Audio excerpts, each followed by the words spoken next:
main reason why it's quite hard to invite doctors to promote herbal products is mainly because of this single question na lagi namin tinatanong sa mga nagpo-promote ng herbal. Yung tanong po namin is, ito po, may clinical studies ba yan? Tama? Pag yun ang tinatanong sa atin, natatamay na ho tayo, natitigilan ho tayo. But this time, members of AIM Global, sagutin yung doktor, Doc, meron po kaming clinical studies. Hindi po study, we have 2 clinical studies for this product. People, bago ho yun.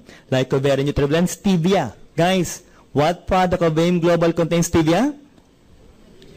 Liver, sugar-free. So, Doc, sugar-free. Yes. Walang calorie. Meron, 12. Doc, paano sugar-free nga? Ang ganda ng source ng calorie. Galing po sa proteins. So, ladies, if you want to lose weight, drink this product. Drink this product. Tigtigan niyo po si Dr. Cabantog. Kita niyo po ba si Dr. Cabantog last year? Diba, medyo malaki si Dr. Cabantog. Tingnan niyo po ngayon yung ating El Presidente. Tingnan niyo po bukas, mabibilib kayo. Ang laki na po ng na-lose na weight ni Dr. Cabantog. Why? Itong iniinom niya. Sabi po na, Doc, so maganda to, natural grape flavor pa. At ang tanong, Doc, ito ba illegal na? People, walang problema. Bakit po? Ang VIDA po ng AIM Global, aprobado na po ng Food and Drug Administration of the Philippines. Malawalag po. So, safe. Now what else? Eto na po. Ba't siya pampapayat? Okay, Resvida po. Members of AIM Global. Remember that when you talk about Resvida, it is trans-resveratrol. Okay? It is trans-resveratrol. Guys, let me ask you, what product of AIM Global contains resveratrol? Westerlife.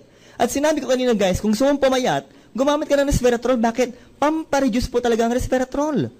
People, isipin nyo, 12 calories, good for the heart, good for the blood vessels, papayat ka pa.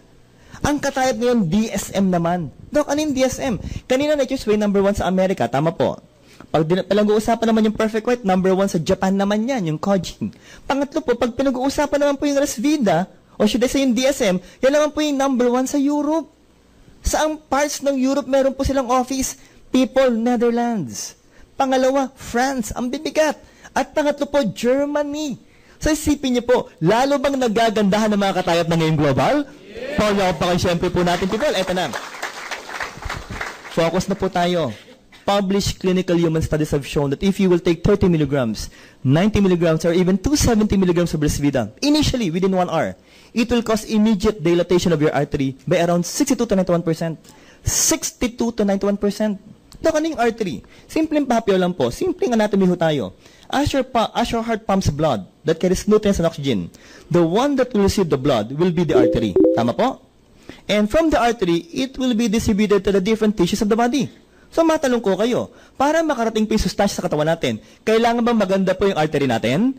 Yes! Dapat lang. But there's a problem, people. As we reach the age of 35, kaya nga po lagi kong pinapalas yung kami ng 35 and above, yung artery po natin sumisikip na po.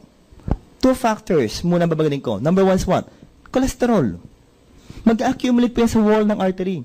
That will cause atherosclerosis.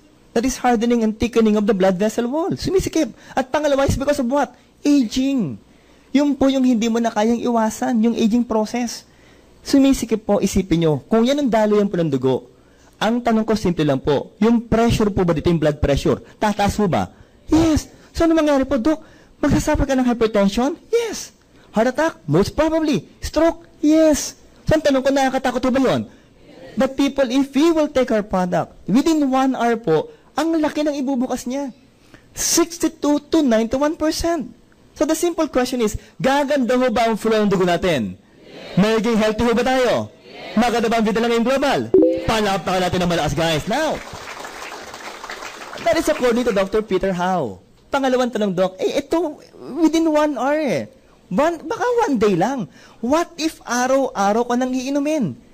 Another published clinical human studies have shown that if you will take Resvida by 75 milligrams lang, guys, iunahan ko na kayo, 1 sachet of Vida na kaya mong itimpla sa 500 ml of water, okay, contains 90 milligrams of Resvida.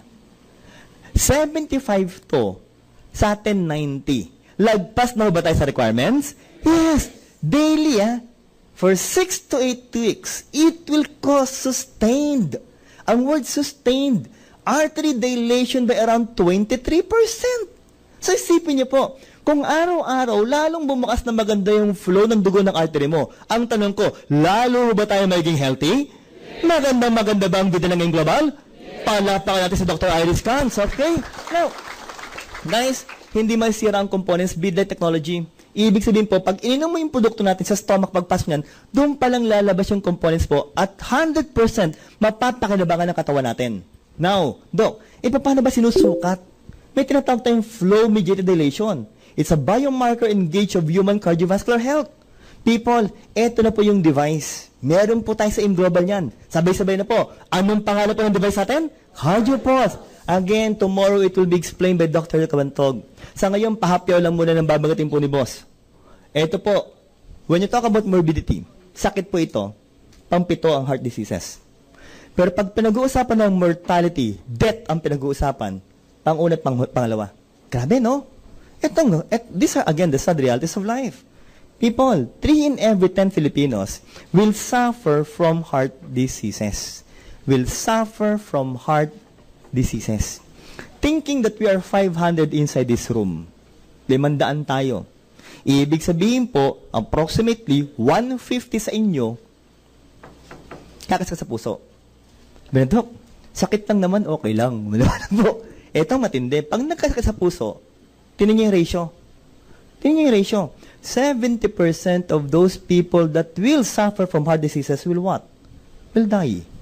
So, ibig sabihin po, kung 500 tayo sa kwartong ito, 100 sa inyo, will die. Maliwanag po. So, hindi magandang ratio. Tama? Pumapatak yan, 1:5. Tama? Grabe.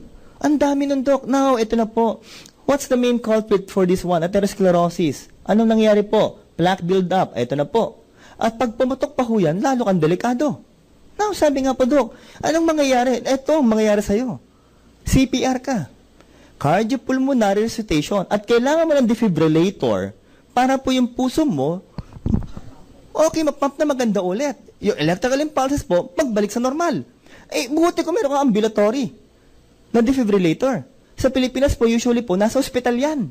Tama. Ito, isipin nyo ha, inatake ka sa puso, buhay ka pa. Kaso ang sakit. Tapos dinadala ka na sa ospital. Kaso inabot ka ng traffic sa EDSA. No? Patay. Maliwanag yun, no? So, matagal-tagal pa ako sa emergency room. As a family med resident po, ang dami ko nakitang namatay kasi hindi umabot po ng ospital. Why again? Because of traffic. Now, sabi nga po, doon, anong kailangan gawin natin? May mga diagnosis na invasive. X-ray ka, 2D echo, ECG, ito mura po ito, CT scan, mga 3,000 yung pinakamura. Mura lang. Ito mas mura, MRI, mga 10,000. Maliwanag po, no?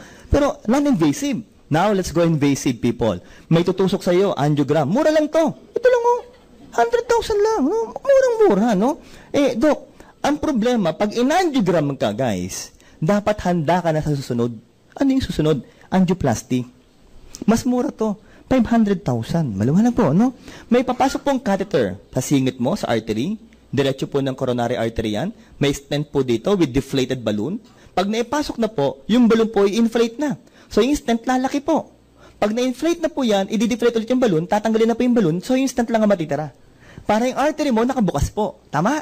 Ang ganda. Ang ganda rin ho ng presyo. 500,000. Maliwanag po. May mas malupit pa dito.